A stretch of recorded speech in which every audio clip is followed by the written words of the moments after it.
team I think that fits kind of that mold is C9, because we talked so much about them last week, and that was a lot in regards to the internet stuff and how much it played into an 0-2 week that wasn't just 0-2. It was they were getting dominated in those matches. It wasn't particularly close, especially for what you would expect of a team like Cloud9 with the roster that they have. This week, they were remarkably better. It wasn't even close. There was a huge difference between the C9 we saw last week and the C9 we saw this week.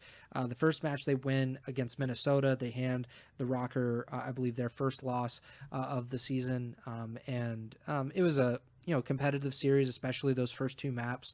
A close hard point. They go to round 11 and Surge C9 ends up winning, and then they dominate in the second hard point after losing the control.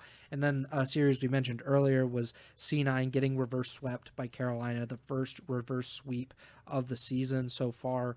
And so they had a very good chance to go 2-2 through these first 2 weeks, to go 2-0 this past week, and they let it slip through their fingers. And it wasn't incredibly close series the last half of the way against Carolina. The Royal Ravens kind of turned it on.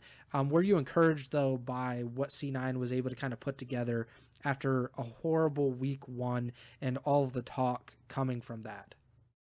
Yeah, I mean that's just the overall thing for C9. I feel like is I wasn't checking Twitter too closely, but I didn't see any major complaints about ping, and I think sort of bringing up that idea I mentioned at the end of last week's show was like maybe this is not going to be an online match exclusive issue for them, but just a match or a ping issue with only teams in Texas issue. And if Minnesota and Carolina weren't playing from Texas, then maybe they were able to find a different server, and that's why we saw matches more aligned with what people were expecting from this C9 team. So we'll have to see after with the minor and the other online matches coming up. Maybe if we see them play against some other Texas teams and have issues, then we just know going forward, like maybe the online matches against Texas teams are going to be tough, but other teams in the league, you can kind of expect it to play more to what you expect on paper a little bit. But end of the day, yeah, I mean, you don't want to see the reverse sweep. It obviously would have been a lot better for C9 if they just go 2-0 this week. Objectively, that's a pretty dumb statement, but that's just 2-0 is better than 1-1.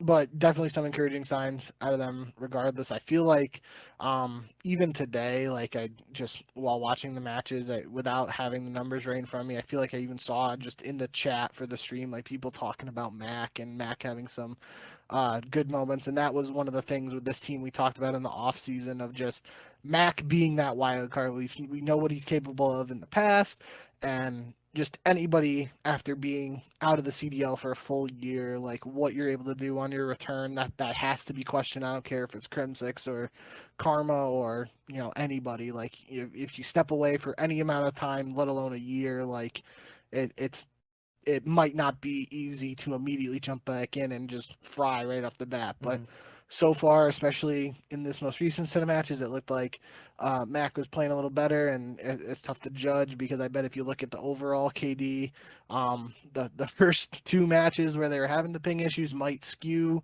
the overall numbers in comparison to what he was putting up this week. But I don't even have the numbers for him for this week in front of me, so I could just be spewing BS. But end of the day, overall for C9, like it felt like this was definitely a little more indicative of what many people were expecting out of this team. And yeah, I think that's got to be, especially after a week where, again, we talked about the online issues, but those were going to be two tough matches for C9 regardless in the previous week.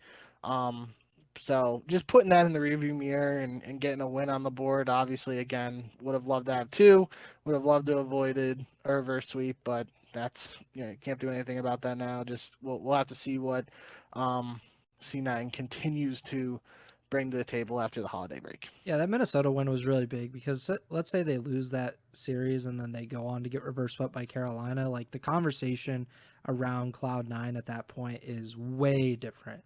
At least we have some kind of positive to come out of this week with in regards to C9, because if they didn't beat Minnesota, man, we're talking about them like the same way we kind of approach the conversation about phase, but we don't have the background of C9 or this particular roster being like a championship level team with championship players very recently. Like, that's the conversation would just be completely different. So it's good that they picked up the win against Minnesota. They did, at various points, look, good against Carolina.